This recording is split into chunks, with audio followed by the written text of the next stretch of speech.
All right, step by step. So step number one is put a sign in front of the house ahead of time, like today. Open house Saturday, 12 to 2 o'clock. In other words, let people know ahead of time that there's going to be an open house. Create a flyer, giving everyone information about the property and the open house, advertising in advance that there's going to be an open house Saturday between 12 and 2, and walk the neighborhood and knock on doors and let the neighbors know that you're going to be having an open house Saturday between 12 and 2. By the way, I'm just picking these times out of the air, by the way, right? And Saturday 1 to 3. Yeah, 1 to 3. Yeah, don't put 12 to 2. That would mess everybody up. So 1 to 3. And part of the message that you're delivering as you're walking the neighborhood is, this is what I do as a real estate agent for the clients who hire me. Is part of my job is to walk the neighborhood and let all of the neighbors know that we're going to be having an open house. I mean, after all, that's exactly what you would want me to do if you were to hire me. So you're demonstrating to neighbors what you do to get properties sold. You're dropping a bomb and you're walking away. You're planting seeds. Now, the next thing is arrive at least an hour before the open house, so you have time to go inside, turn on all the lights, make sure the air is turned down low so it's super cool in there. People will stay longer if it's cool than they will if it's hot. Rule of thumb, cooler than you want it to be. And I know if you know any of the agents that work in the market center here in Coral Springs, good morning, Natalie, they'll tell you that I turn the air on like 68 degrees. So they all bring sweatshirts to work with them, right? And if it's hot inside, they're not going to stay. All right. Now, have a sign-in sheet, use a sign-in app, use technology, greet people at the door when they come in. Simple. Hi, my name is John Dietz. I'm a real estate, I'm with Keller Williams. Thank you for visiting our open house. I want to give you some quick information about the property and then I'm going to leave you alone. Now, before you leave, I've got my sign-in sheet. I'm going to show it to them. If it's an app, I'm showing in the app. And before you leave, I'm just going to ask you to sign in for me. Now, the property's 3,000 square foot, 4 bedrooms, 3 baths. We have a beautiful pool out back, backs to a gorgeous lake. It's completely remodeled. And the asking price is blank. Quick bullet points. They don't want to have a long conversation with you, so don't. Keep it short. And then you're promising to leave them alone so that they can tour the property on their own, and you're letting them know that you're available for any questions, right? Now, before they leave, ask them, what did you think? Do you have any feedback for me? And get them to sign in for you. The goal is to collect their information so it goes from a MET to a lead. It becomes a lead when you've collected their name, their phone number, their email address, and their mailing address. Now, if you hear, I'm not really looking to buy a house, I'm just kind of looking around, that's cool. I'd still like to stay in touch with you. As a matter of fact, I like to keep my friends and family members updated on the market. That simply means that I send them interesting information on the real estate market once a month, and I call every 3 or 4 months just to check in. And I'd love to add you to that group. I'm going to buy a house, but not for at least a year. Awesome. I'm going to be selling homes a year from now. So I'd love for you to sign in for me before you leave. I live in the neighborhood. Oh, so you're thinking of selling your home. When they walk in the door, do you have a home for sale? Just ask them, hey, by the way, do you have a home on the market? Is your home on the market? No, it's not. 60% of sellers will visit an open house before they put their home on the market. We think we're doing open houses in order to get buyer leads, which you are, but you're also looking for seller leads. So is your home on the market? Simple question. Hey, by the way, Brian, is your home for sale? Have you put your home on the market yet? Assume they're buying, assume they're selling. They'll let you know if you're wrong. All right, how was that? Amazing. All right, worth the price of admission? Thank you. Yes. 3. All right, guys, Yellow Brick Road series part 10, I think. You go to my YouTube page, you can look it up. It's either 9 or 10. I forget, to be honest with you. I'll figure it out later when I post on YouTube. Carolyn, your hand's up. Talk to us. I had heard from other agents who, for open houses, they've used a QR code and attached questions to it. So that way it captures the person's information. And since we dealing with COVID and you're only letting so many people in the house at the time, if you have the ones waiting online, scan that ahead of time, then they're registering. So you can put like registration, your QR code. Love it. And then you get a double exchange. So just suggesting. Love that. Thank you for sharing that. All right, so your playbook. And you are on the path. I am on 10. Thank you, Clarissa. In studying the Millionaire Real Estate Agent, this is going back a couple of weeks now, I had an aha. And the aha was if I gave you this playbook and I asked you to read it cover to cover, you would get value. However, if I were to create a curriculum based on how I would read this book, if I'm a new real estate agent in order to get into production, or if I was a real estate agent looking to take my business to the next level, this is how I would read this book. And that's where the Yellow Brick Road series came from. And today we're on part 10. By the way, we're almost finished. Now, we're all on a path to become millionaire real estate agents, to gross $1 million, to net $1 million, to receive $1 million, and then finally to give away $1 million every year. Because I walk like, talk like, look like, and have the checkbook of a millionaire real estate agent. Write it down. It's an affirmation. You need to start every day with, I walk like, talk like, look like, and have the checkbook of a millionaire real estate agent. Michael Topo, so good to see you here, my friend. All right, today we are going to get into the Millionaire Real Estate Agent budget model, pages 192 to 195. And remember, each one of these sections that I'm giving you is homework. I want you to get into the book and read pages 192 to 195. I want you to highlight, I want you to take notes. And what you're doing is you're creating your playbook that you're going to follow in order to build a career worth having and a business worth owning. Okay, so here's what Gary says on the budget model. The budget model of the Millionaire Real Estate Agent, I'm on page 192.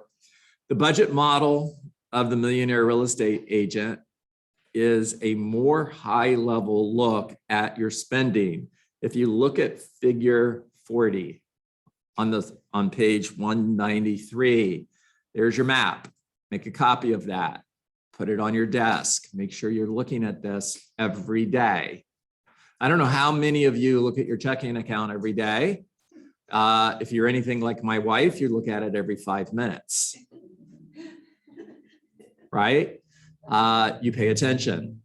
If I go to Starbucks and buy coffee and put it on my debit card, my wife's going to call me. What'd you get at Starbucks?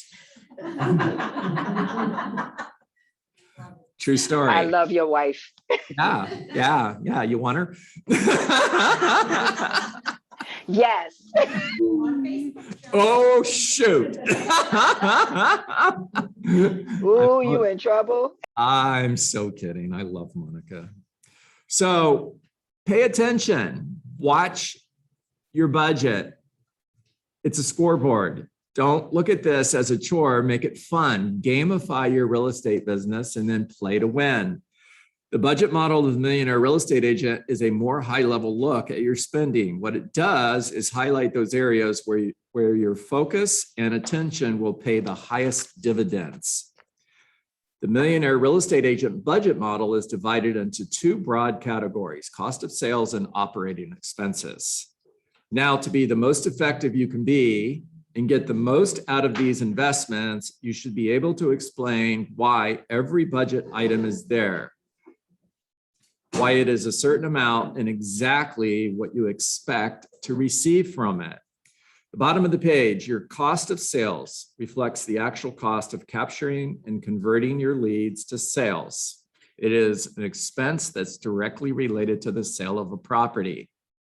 As in, if you have a team and you have buyer agents on your team on a 50-50 split, the money that the buyer agents are earning is cost of sales.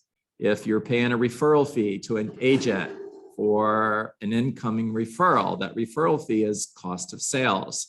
Expenses are marketing. If you're doing a postcard campaign to a neighborhood, that's an expense. If you're paying rent for an office, that's an expense.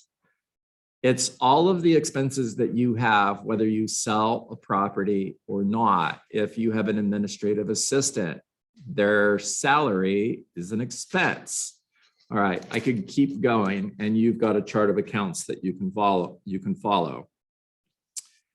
Bottom of the page, seller specialists are responsible for 5 key activities: converting seller leads to appointments, making listing presentations, securing seller listings, go to page 194, handling communications during the marketing period, and negotiating purchase offers. So if you are hiring a seller specialist for your team, those are the 5 things that they're responsible for. Buyer specialists are responsible for converting buyer leads to an in-office presentation appointment. In other words, Diane, here's a lead. This is someone who responded to our marketing. They're interested, they're looking for more information on 123 Main Street. Diane calls them. She converts that call to an in-office appointment. That's the goal of the call. The purpose of the call is to get an appointment. It's the same thing. The purpose of the conversation with that buyer is to get an in-office buyer presentation. Make presentations. In other words, master your buyer consultation. Secure the buyer listing. In other words, get a buyer agency agreement signed. Show houses. That's part of your job description if you are a buyer agent. Negotiate purchase offers and handle communication from contract to closing. Now, typical commission splits range from a low of 35-65 to a high of 60-40 or possibly beyond, depending on any unique circumstances. Now, pay attention, this is important. However, you should know that going higher than 50-50 can have extremely adverse effects on your economic model. All right, now I'm going to go to the whiteboard and we're going to talk about the budget model of the millionaire real estate agent. Another word that we use to talk about the budget model is 30-30-40. So 30-30-40. Thank you, Clarissa. I've got new markers. I'm so happy. 30-30-40 simply means that I've got 30% cost of sales, 30% operating expenses, and 40% is what goes to the bottom line. Now, if I have a team and I have buyer agents on a 50-50 split, and I have listing agents on a 50-50 split, is my cost of sales, am I keeping my cost of sales at 30%? Yes or no?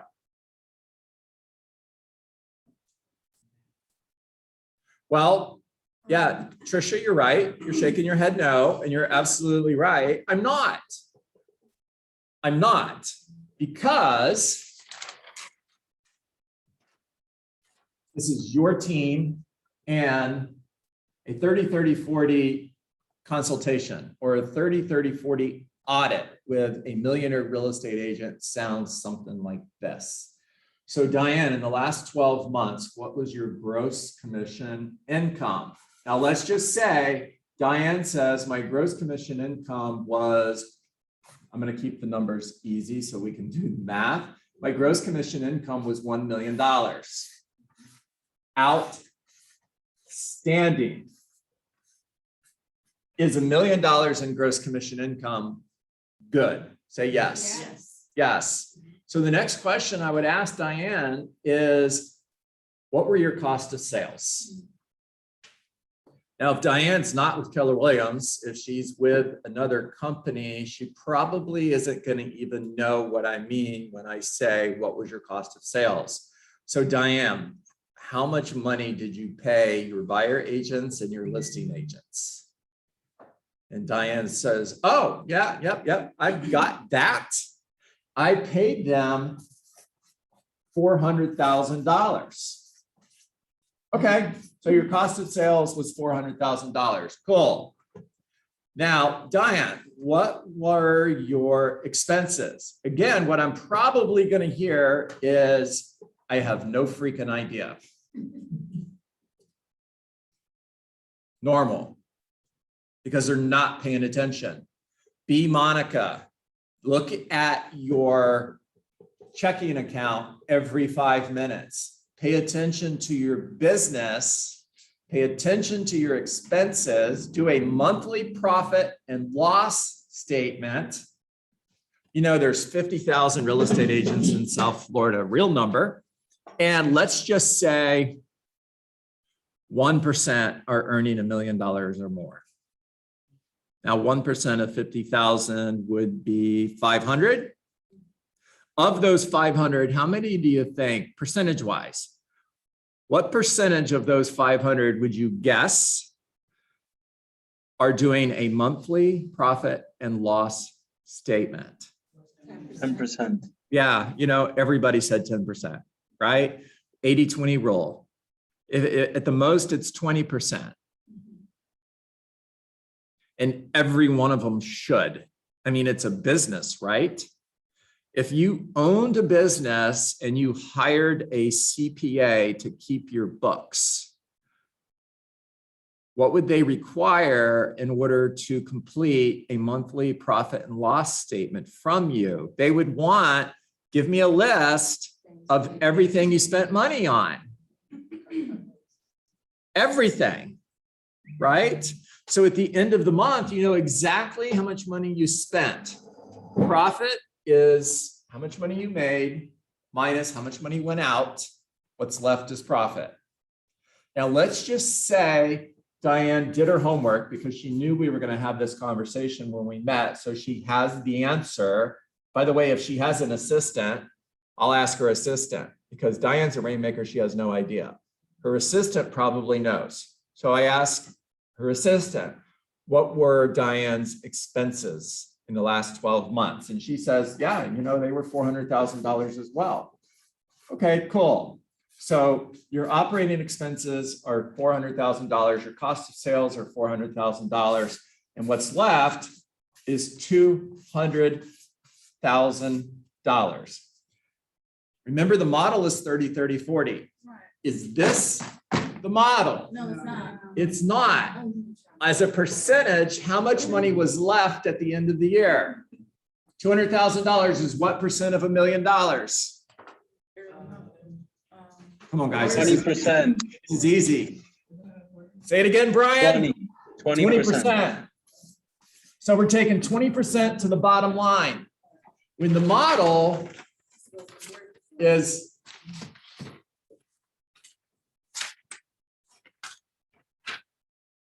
this sticky paper is fascinating.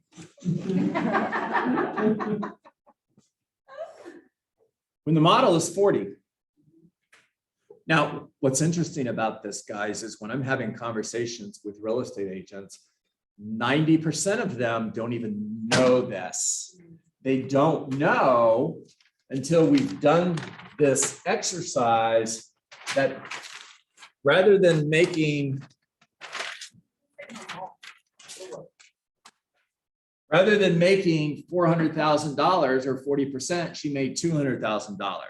Now, if I could sit down with Diane and I can go through her books and I can help her create a new model that's taking this $400,000 in cost of sales and getting that down to $300,000, which is where it should be.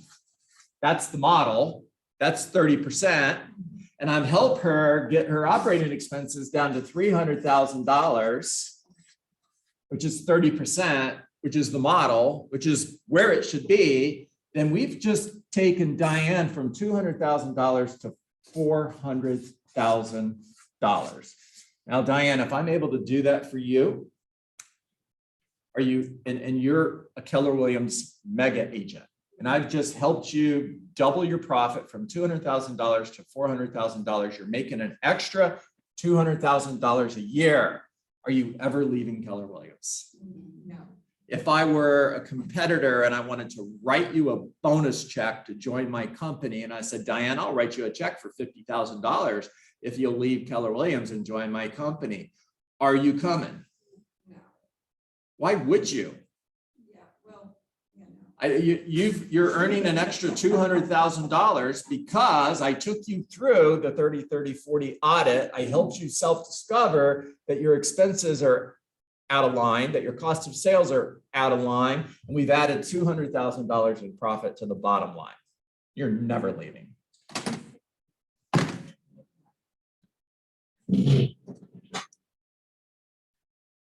All right, I've got 9:26. You've got your homework, but talk to me. What did you see? What did you hear? What did you learn? What are you going to do different? Put your little digital hand up, guys. We've got 20 people on Zoom and another 10 in the room, which is awesome. We need more people in the room. You guys are in charge of that. All right. Nellie, talk to me. You know, here's why. Let me share with you. Yeah, Millie.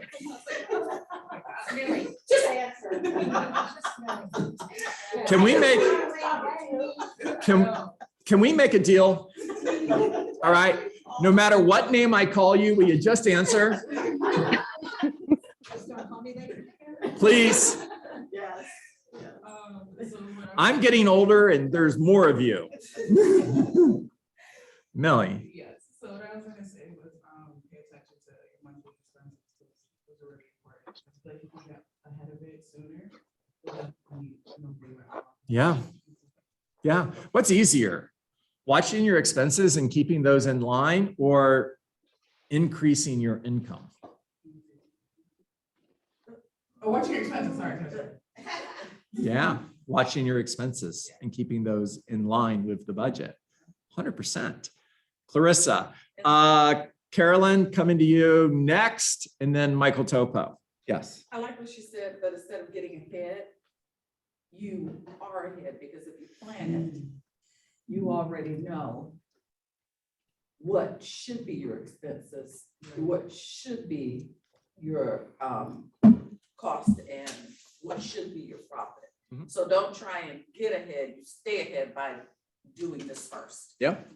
If I go to the chart of accounts and I know that I have a 10% marketing budget, which means 10% of my gross commission income can be spent on marketing, then I know I have $100,000 that I can spend on marketing based on $1 million business. And I don't go outside that budget. And I do the same thing on every single line item on that chart of accounts. At the end of the year, are my operating expenses going to be 30% or less? Say yes, they are. Yeah, it takes the guesswork out of running your business. Carolyn, talk to us. Primarily just keeping track of your numbers, because there's a lot of time, if you think about it like a paycheck, you know that when we get paid, most of us take our paycheck and we know exactly what we're about to pay. We know we got to pay the rent. There's certain things that's just not going to change. Yep. But when you're dealing with what you spend money on, that's outside of the, it's not going to change factor. Those are the ones you can control. Yep. You can decide, do I want the cable package that has all the channels to it, or do I just need the internet? So just being more mindful of how you do your spending will bring your numbers in and also increase your income. Nice job, Carolyn. Thank you. Michael Topo.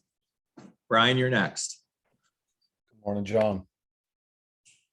I've got a couple of thoughts, especially when it comes to cost of sale and red light, green light, and return on investment, right? I think the MREA teaches a 4-to-1 return. Yep. and you and I have talked about, we try to get 8 to 10 to Mhm. 1 return, Yep. right? So I think that's something that you guys should be mindful of. If you guys are spending money on marketing, you should be doing it similar to a career visioning plan and put it on a 90-day plan to see if those expenses that are going out provide the return that you are aiming for. Love it. I just started a new marketing campaign and it's on a 90-day program, spending $2,400 a month. And if I don't get an 8 to 1 return on it, maybe a 7 to 1 return on it, then I have to reconsider, is this the right plan for me? Yeah.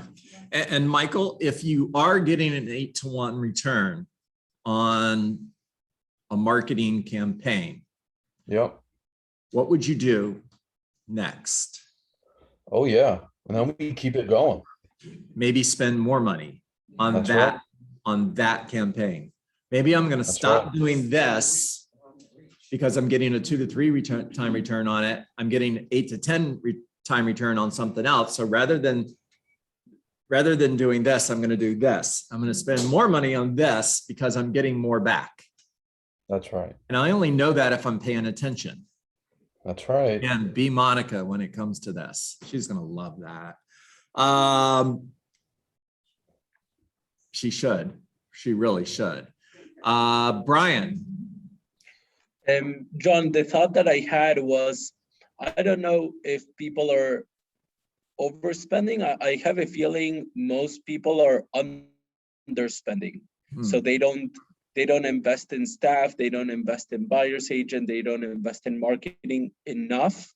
Because when I have been reading the book in the beginning and I would speak with individuals and say like, yeah, we net like 40%, they would be like, no, we don't. And I'm like, well, I don't know. Are you utilizing the gross income that you're making to increase your business? But then going to Michael's point, I also have a feeling like if you have $1 million GCI, how do you spend $100,000 in marketing? And do you get to a point that you're just spending just to spend? But maybe not. It's something I don't know. All right. So if you go back to the graphs on page 157, you'll see that 30-30-40 model changes based on the amount of business that you're doing. Okay. So for example, someone who has $6 million in sales and they're earning $180,000, their profit is approximately 55%. It's not 40% because they don't have the expenses that someone does that's running $1 million business. They probably don't have buyer agents. They're it. So they don't have the cost of sales that's going to a buyer agent that someone that's doing $1 million a year would, Brian. So that 30-30-40 model is based on gross $1 million in commissions. All right. You can net more than 40%. It just depends. But at the end of the year, it's about how much money you make. And it's also about how much time you have to live a life worth living. If you're earning net $400,000 a year and you're working 60, 70 hours a week, and I were to ask you, if I could show you how you could go from working 60 to 70 hours a week to working 30 to 40 hours a week, and instead of net 400,000, you're going to net 350. You can choose. You can work 60 to 70 hours a week and you can net 400,000, or you can work 30 to 40 hours a week, have more time to spend with your family and net $50,000 less. Which one are you choosing? Now, most people would say the 350. Time with my family is important, right? Yeah. And that's another question that I ask real estate agents when I'm meeting with them is, what's more important? Increasing your sales volume or having more time to spend with your family? Michael Topo. So I'm a real big fan of Rich Dad, Poor Dad and Robert Kiyosaki. Just to complete your statement, you said, you know, it's about how much you make. Well, it's actually how much you keep, right? And that goes now to cost of sale as well as operating expenses. Yeah. So you're right. And most of us like to run lean, right? Kind of going back to Brian's point, we want to run lean. And you're right, it's different for what the GCI is. $1 million producer should be spending more money than a $500,000 producer in regards to marketing and potential buyers agents or listing specialists. All of the above. Yeah. And Shirley actually hit that in the chat when she asked, can a new agent begin by applying those 30, 30, 40 to each commission check? And actually, Shirley, the answer is no. The reason we're talking 30, 30, 40 today is because we've moved on to the millionaire real estate agent portion of the millionaire real estate agent book. There's two different budget models in this book. There's a budget model that we've already covered in one of our Follow the Yellow Brick Road sessions. I forget which one it was. You can go back and find it. But if you look at pages 152 through 157, that's the budget model that you want to follow if you're a new real estate agent. Okay. Now, once you've grown that business to a business that's grossing $1 million a year in commissions, now you're moving on to the budget model that you're going to find on pages 192 through 195. It's a different model. How we doing? Good? You guys get your money's worth? It was free. Don't forget. All right, getting lots of thumbs up. Carolyn, your hand is still up. I don't know if you didn't put it down or if you've got something else that you want I forgot to put it down. It's all good. Yeah. All right, guys, time to get to work. What is work? Work is 20 conversations, not 19, not 18, not 17. Or it's 10, not 9, not 8, not 7. Or it's 5, not 4, not 3, not 2. Whatever your standard is. Hit your standard. Don't settle for less, because if my standard is 20 conversations and I settle for 17 because it's close enough, I didn't have the 18th conversation, which could have been $1 million listing that I didn't get because I didn't have the conversation. Make care calls, not sales calls. Always lead with gratitude. Always bring value to every single conversation. Focus on getting an appointment, getting a referral, adding somebody new to your database, and building a relationship with every single conversation. Find somebody today that is thinking of selling their home, whether it's in the next week or next 30 days, next 6 months, or a year from now, doesn't matter, because we're looking for opportunity, period. Not just opportunity right now. Meet with somebody today that is thinking of selling their home, and then follow up forever. Over a year's time, you'll have 250 people in your pipeline. And because you follow up forever, because you reject rejection, because no is not a word that lives in your vocabulary, no simply means not yet. And you're creating emotional proximity, which simply means that when that person gets serious about selling their home, they're going to hire the person who is closest to them. Remember, people will never change their mind. They will make a new decision based on new information. So Millie, coming to you. So when that person makes a new decision based on new information, because you follow up forever, that new decision, Millie, will be to hire me. There you go. All right, everybody. Make it a great day. Thank you, John. Always my pleasure. Thank you, John. Yes. Thank you.